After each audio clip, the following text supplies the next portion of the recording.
اب بعض اوقات ایسا ہوتا ہے کہ انسان ساری رات جاگ لیتا ہے، صبح کی نماز نہیں پڑھتا۔ ہوتی ہیں نا اس طرح کی مجلسیں ہوتی ہیں، جلسے ہوتے ہیں، انسان ساری رات جاگتا ہے، پوری رات محفل ہوئی ہے جی، مجلس ہوئی ہے، عشق رسول کے عنوان سے، عشق الہی کے عنوان سے 3 بجے محفل ختم ہوئی ہے اور سو گئے ہیں جی۔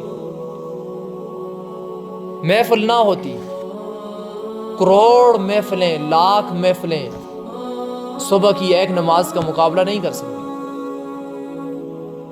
محفل کرانا فرض ہے اور صبح کی نماز پڑھنا، اچھا جتنے بھی نفل ہے نا، نفل وہ ایک فرض کا مقابلہ نہیں کر سکتے۔ ایک بندے کو 1 ارب سال کی زندگی ملے تو وہ نفل نماز پڑھتا رہے، اور دوسرا بندہ 1 فرض ادا کرے تو نفل والا فرض کے برابر نہیں پہنچ سکتا ہے۔ میں نے لفظ کیا استعمال کیا؟ 1 ارب سال مل جائے۔ تو اس وجہ سے صبح کی نماز سے بڑھ کر کسی بھی چیز کی حیثیت نہیں ہے۔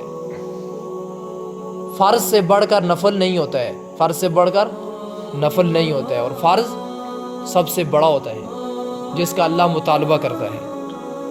اور پھر بعض اوقات ایسا ہوتا ہے انسان دنیا میں ایسا مشغول ہوتا ہے، اپنے رب کے حق کو بھول جاتا ہے۔ ایک آدمی کام کر رہا ہے، اس سے کہا جائے بھائی نماز پڑھو، نماز پڑھا کریں، وہ کیا کہتا ہے؟ جی گھر والوں کا حق ہے۔ اچھا گھر والوں کا تو تیرے اوپر حق ہے، کیا اللہ کا حق نہیں ہے؟ اللہ کا حق گھر والوں کے حق سے بڑھ کر ہے۔ اور ایسا بھی نہیں ہے کہ آدمی مسجدوں میں پڑا ہے، گھر میں آٹا نہیں ہے، گھر میں راشن نہیں ہے، آدمی تبلیغ کر رہا ہے اور یا اس کے علاوہ کوئی نمازیں پڑھ رہا ہے، یا کسی مجلسوں میں گیا ہوا ہے، دینی محفلوں میں، اور گھر میں چینی ختم ہے۔ اب رب کا حق تو ادا کر رہا ہے، گھر والوں کا حق ادا نہیں کر رہا ہے۔ رب کا حق جو اللہ مانگ رہا ہے نا، کم از کم اس کو تو پورا کرے، آدمی فنٹر بننے کی کوشش نہ کرے۔ اللہ ابھی 5 وقت کی نمازیں مانگ رہا ہے، آدمی یہ 5 وقت کی نمازیں پڑھے اور اس کے ساتھ نفل، اور اس کے ساتھ لمبے لمبے ذکر، اور اس سے گھر والوں کا حق جو اس کے اوپر فرض ہے وہ ادا نہ ہو سکے۔ تو آج ہم افراط اور تفریط کا شکار ہیں، کبھی گھر والوں کے حق میں اتنا بڑھ جاتے ہیں کہ اللہ کو بھول جاتے ہیں۔ آج سب دیکھو، ہر آدمی یہی کہے گا کام کاج میں مشغول ہوں۔ کام کاج کیوں کر رہے ہو؟ گھر والوں کے لیے، گھر والوں کا میرے اوپر حق ہے۔ ارے میاں گھر والوں کا تیرے اوپر حق ہے، اللہ کا حق نہیں ہے؟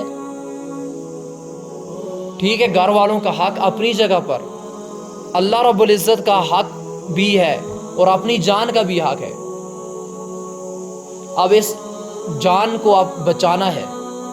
اب ایک بندہ کہتا ہے میں بیمار ہوں، بیمار کیوں ہوا ہے؟ سگریٹ پی پی کر۔ کیسے بیمار ہوا ہے؟ سگریٹ پی پی کر۔ اب یہ بیماری اس کے لیے ثواب کا ذریعہ نہیں ہے۔ ایسی بیماری جو خود انسان اپنے آپ کو لگائے،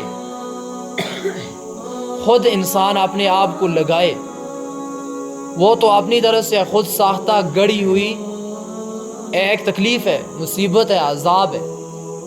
ہاں اللہ کی تقدیر سے ایک آدمی کو بیماری آ گئی ہے، اب اس کے اوپر اجر بھی ملتا ہے۔ اپنی جان کو بھی اپنے ہاتھوں سے تباہ نہیں کرنا ہے۔ اب دیکھو آدمی الٹا پلٹا کھانا کھاتا ہے، نہ طریقے سے کھاتا ہے، نہ کوئی سلیقے سے، نہ ہاتھ دھوئے گا، نہ دسترخوان لگائے گا، نہ چبا چبا کر کھائے گا۔ کھانا باغ تو نہیں رہا۔ نبی صلی اللہ علیہ وسلم 3 انگلیوں سے کھاتے تھے، چھوٹا سا نوالا لیتے تھے۔ اب دیکھو 3 انگلیوں میں کتنا نوالا آتا ہے. انسان خود ایک دن بیٹھے نا حساب لگائے اور خوب چباتے تھے, ہاتھ کو دھوتے تھے.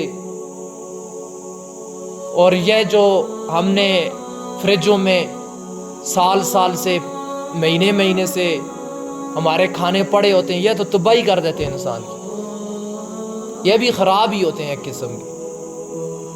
اب جو ہم آپ کھانا خراب کھائیں گے, خراب طریقے سے کھائیں گے, ہماری صحتیں برباد ہوں گی. پھر کہا جائے نماز کیوں نہیں پڑھتے ہو, جی بیمار ہوں, اور یہ مسئلہ ہے وہ مسئلہ ہے. ایک بیماری ایسی ہے چلو جو آ گئی, اور دوسری بیماری جو انسان کو پتہ ہے کہ میں یہ بے احتیاطی کر رہا ہوں. ایک آدمی ہے بھائی چینی کھا رہا ہے زیادہ سے زیادہ, اب وہ چائے اس میں ڈالی جاتی ہے پیالی میں, اور ایسے لپیں بار بار کر چینی کی ڈالتا ہے, چمچ کے ساتھ گھماتا ہے. ابے بھائی تجھے شوگر ہو جائے گا. وہ کل گئی ہے کہ مجھے شوگر ہوا ہے, میں اس وجہ سے دین پر نہیں چل رہا. اللہ نے دماغ دیا ہے اس لیے کہ اللہ کے حق کو پہچانو, اپنے گھر والوں کے حق کو پہچانو, اور جو اپنے نفس کا حق ہے, اپنی جان کا حق ہے جو اس کو پہچانو.